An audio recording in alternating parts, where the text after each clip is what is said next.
Coffee shop. Satu pertanyaan sederhana. Kapan terakhir kali kalian melihat tulisan kedai kopi dibandingkan coffee shop? Mungkin sebagian dari kita harus berpikir cukup lama untuk mengingatnya. Padahal kita sedang berada di Indonesia.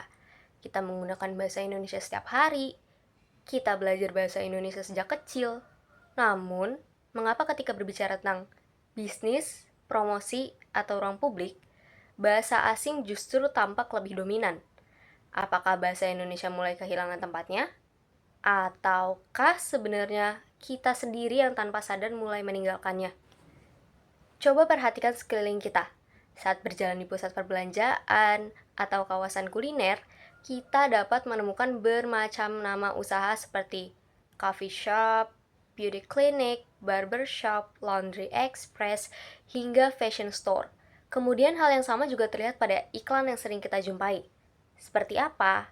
Contohnya adalah penggunaan istilah flash sale, grand opening, limited edition, dan berbagai istilah lainnya.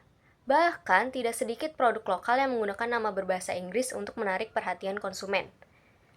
Menariknya, fenomena ini sudah tidak lagi dianggap aneh di masa sekarang, sebab pengaruhnya bergerak secara perlahan sehingga banyak dari kita yang tidak menyadarinya. Mari kita buat sebuah contoh. Kedai kopi. Saat mendengar kata kedai kopi, sebagian orang mungkin akan membayangkan sebuah warung kopi sederhana. Namun, jika mendengar kata coffee shop, bayangan yang terlintas bagi sebagian orang justru tempat yang modern, estetik, dan nyaman untuk bekerja. Padahal keduanya memiliki arti yang sama, bahasa yang digunakan yang membedakannya. Tanpa sadar, kita mulai mengaitkan bahasa asing dengan kualitas yang lebih tinggi. Dan disinilah letak masalahnya. Sebetulnya, permasalahan ini bukan tentang bahasa, melainkan persepsi masyarakat terhadap bahasa tersebut. Dalam kehidupan sehari-hari, masyarakat sering menganggap bahasa Inggris sebagai simbol kemajuan, profesionalisme, pendidikan, bahkan status sosial. Hal ini sejalan dengan teori prestige milik antropolog evolusioner Joseph Henrich dan Francisco Gilwhite yang menjelaskan bahwa manusia cenderung mengikuti sesuatu yang dianggap lebih berhasil atau sukses. Coba kita bayangkan dua nama ini. Perumahan hijau asri dan Green Valley Residence. Meskipun keduanya belum tentu memiliki kualitas yang berbeda, namun sebagian orang akan menganggap nama kedua lebih terdengar mewah dan megah. Hal ini menunjukkan bahwa kini bahasa tidak lagi hanya sebagai alat komunikasi, tetapi juga alat untuk membangun citra tertentu. Oleh karena itu, banyak pelaku usaha memilih menggunakan nama seperti coffee shop, beauty clinic, atau residence karena dianggap mampu membangun citra yang lebih prestisius dibandingkan padanan bahasa Indonesianya. Lalu, bagaimana persepsi seperti ini bisa terbentuk? Fenomena ini tentu tidak muncul begitu saja. Salah satu penyebab utamanya adalah globalisasi. Saat ini kita hidup di dunia yang sangat terhubung. Kita menonton film luar negeri, menggunakan aplikasi internasional, mengikuti tren global, dan mengonsumsi berbagai konten digital yang sebagian besar menggunakan bahasa Inggris. Berdasarkan laporan digital 2025 Indonesia, dari data Reportal, masyarakat Indonesia menghabiskan lebih dari 7 jam per hari untuk menggunakan internet.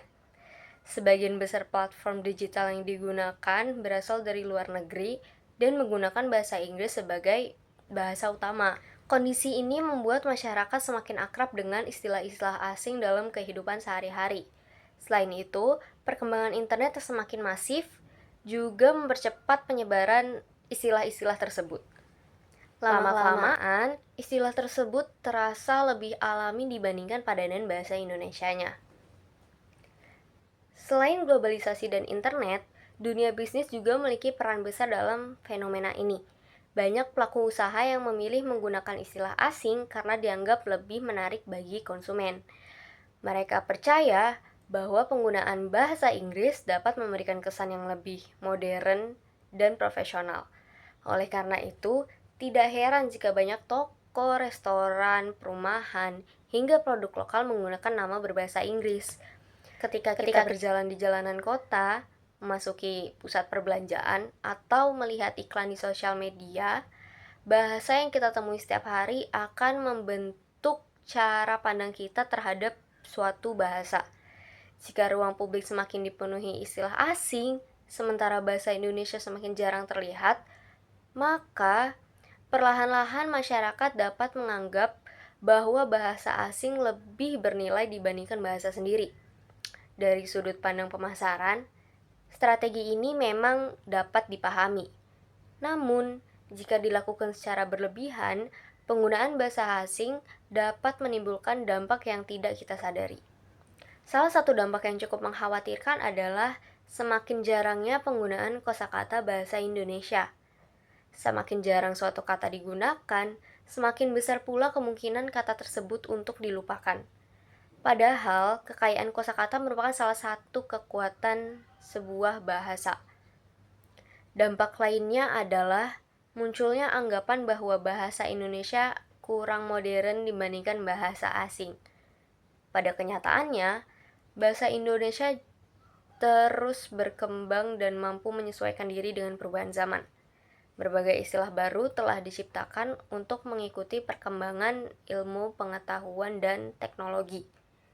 Namun sayangnya, banyak orang tetap memilih istilah asing meskipun padanan bahasa Indonesia sudah tersedia. Akibatnya, bahasa Indonesia sering dianggap kurang menarik atau kurang profesional. Bukan karena kemampuan bahasanya yang terbatas, tetapi karena persepsi masyarakat yang telah terbentuk. Penggunaan istilah asing yang berlebihan juga dapat menimbulkan kesenjangan pemahaman di tengah masyarakat.